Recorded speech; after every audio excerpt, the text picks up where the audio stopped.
Hello, എല്ലാവർക്കും നമസ്കാരം. അപ്പോൾ ഇന്ന് ഞാൻ വന്നിട്ടുള്ളത് ഒരു മത്തങ്ങ കറിയുടെ റെസിപ്പി ആയിട്ടാണ്.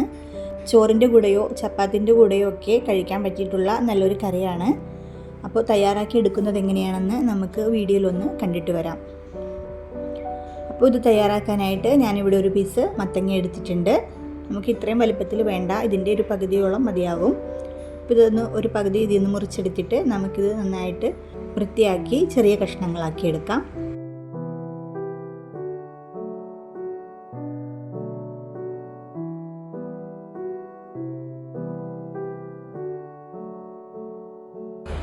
ഇതെല്ലാം ചെറിയ കഷ്ണങ്ങളാക്കി എടുത്തിട്ടുണ്ട്. നമുക്കിനി വേവിക്കാനായിട്ട് ഒരു ചട്ടിയിലേക്ക് ഇട്ട് കൊടുക്കാം.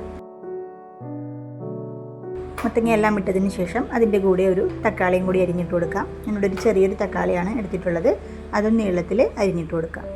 ഈ എരിവിനായിട്ട് 2 പച്ചമുളകും കൂടി നെടുകെ പൊളിച്ച് ഇട്ട് കൊടുക്കാം. ഇനി ഇതിലേക്ക് 1/2 ടീസ്പൂൺ മഞ്ഞൾപ്പൊടി ഇട്ട് കൊടുക്കാം. പാകത്തിന് വേണ്ട ഉപ്പും കൂടി ഇട്ട് കൊടുക്കാം. ഇനി വെന്ത് കിട്ടാൻ പാകത്തിന് വെള്ളവും കൂടി ഒഴിച്ചു കൊടുക്കാം. ഇത് നല്ലതുപോലെ തന്നെ ഒന്ന് ഇളക്കി യോജിപ്പിച്ചതിന് ശേഷം നമുക്ക് വേവിക്കാനായിട്ട് അടുപ്പിലേക്ക് വെച്ച് കൊടുക്കാം. ഇനി ഇതിനായിട്ടുള്ള അരപ്പ് തയ്യാറാക്കിയെടുക്കാനായിട്ട് ഞാനിവിടെ 1/2 കപ്പ് തേങ്ങ എടുത്തിട്ടുണ്ട്. അതിൻ്റെ കൂടെ 4 ചെറിയുള്ളിയും കുറച്ച് കറിവേപ്പിലയും 1/2 ടീസ്പൂൺ മഞ്ഞൾപ്പൊടിയും പാകത്തിന് വേണ്ട വെള്ളവും കൂടി ഒഴിച്ചിട്ട് ഇത് നന്നായിട്ടൊന്ന് അരച്ചെടുക്കാം. തേങ്ങ ഇവിടെ നന്നായിട്ട് അരച്ചെടുത്തിട്ടുണ്ട്. മത്തങ്ങ ഇവിടെ നല്ലതുപോലെ തന്നെ വെന്ത് കിട്ടിയിട്ടുണ്ട്. നമുക്കിതൊരു കയ്യിൽ കൊണ്ട് നല്ലതുപോലെ തന്നെ ഒന്ന് ഉടച്ചു കൊടുക്കാം.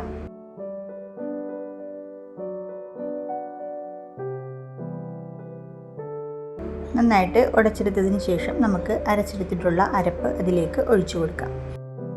കൂടെ തന്നെ കുറച്ച് വെള്ളവും കൂടി ഒഴിച്ചു കൊടുക്കാം. ഇതിപ്പോൾ ഒരു കുറുമയൊക്കെ തയ്യാറാക്കുന്ന ഒരു പരുവത്തിലാണ് ഞാനിവിടെ തയ്യാറാക്കി എടുത്തിട്ടുള്ളത്. കുറച്ചും കൂടി വെള്ളം ഒഴിച്ച് തിളപ്പിച്ചെടുത്താൽ നമുക്കിതൊരു ഒഴിച്ചു കറിയായിട്ടും തയ്യാറാക്കിയെടുക്കാവുന്നതാണ്.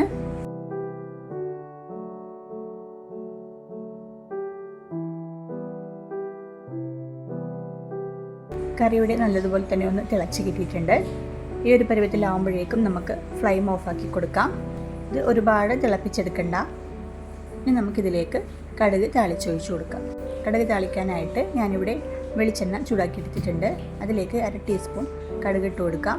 കടുക് പൊട്ടിയതിന് ശേഷം 1/2 ടീസ്പൂൺ ചെറിയ ജീരകവും വറ്റൽമുളകും കറിവേപ്പിലയും കൂടി ഇട്ടിട്ടൊന്ന് താളിച്ചെടുക്കാം.